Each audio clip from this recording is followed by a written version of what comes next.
have some stuff to talk about, maybe. I don't know, but I'm just making this podcast just to really create more records of my voice and my speaking and stuff. Yeah. So,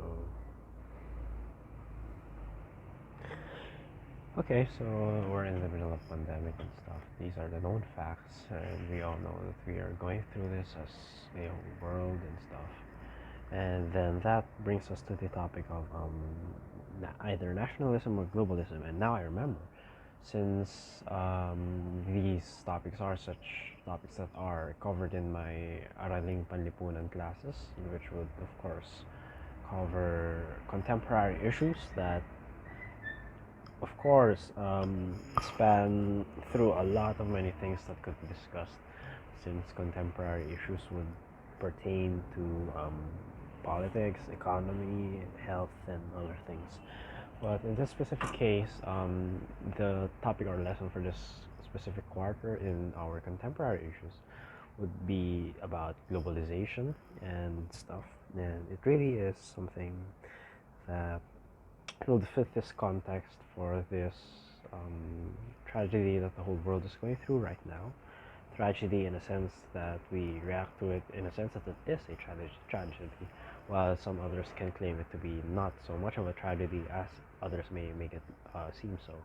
But yes, it fits this context very well, since this is a global pandemic in the sense that everyone is imposing very similar restrictions on a certain populace, except for a few countries that, ironically, are have always been described as how do you call this, as authoritarian or abusive of their power. But we'll get deeper into that later. Uh, so yeah, in the sense, having a global pandemic around us, we can say that it is a very, very wonderful topic and a very, very wonderful time to discuss and learn about globalization, as it is the lesson for our contemporary issues in 10th grade.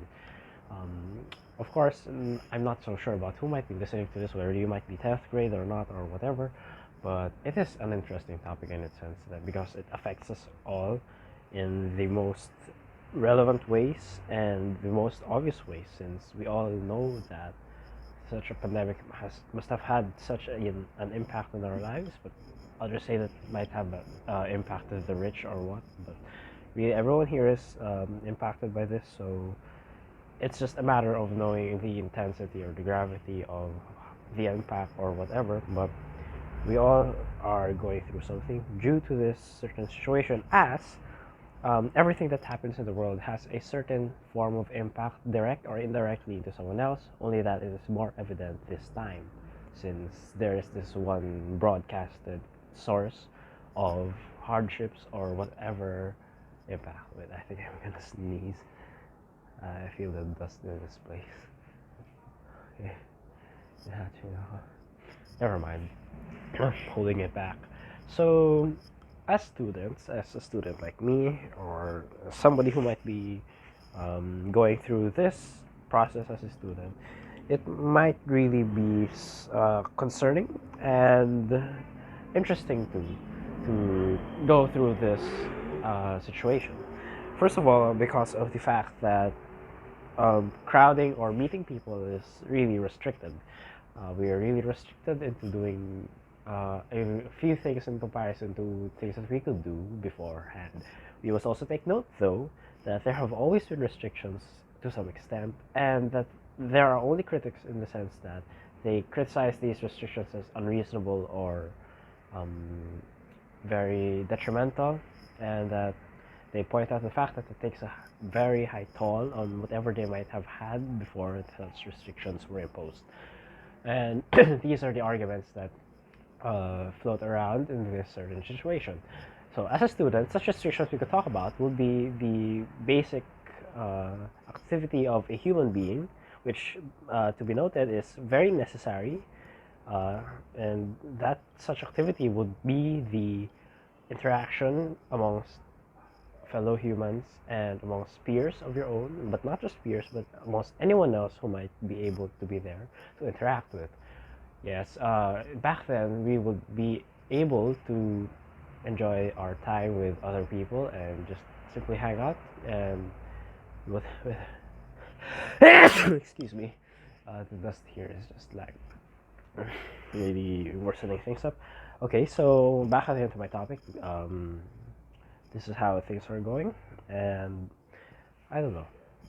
So as we continue to talk about these things and reflect about it, I can say that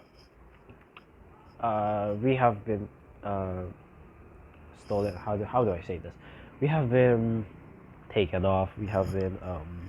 I think I'm running out of words.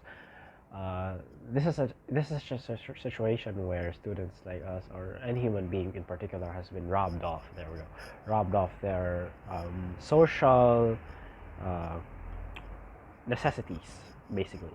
Their social necessities to interact and have um, new experiences to build with other people who might be, of course, needing these same things as well. And these things not only translate into the societal spectrum, but it also translates to the educational sector, where such activities of the human social being is very, very important, since it is a medium for learning for a large population of people, as it has been implemented on us for quite a number of decades already, and it is the most efficient and effective way of educating the masses at this. First of all, um, we have always known that for a huge part of our history as mankind, children and students like us have undergone it through different kinds of educational systems. Of course, they must have started at home, as we are starting at home or studying at home right now, but in a very weird manner. Um, but then back then, learning was all about learning by whatever might be there to learn, and that would, of course, include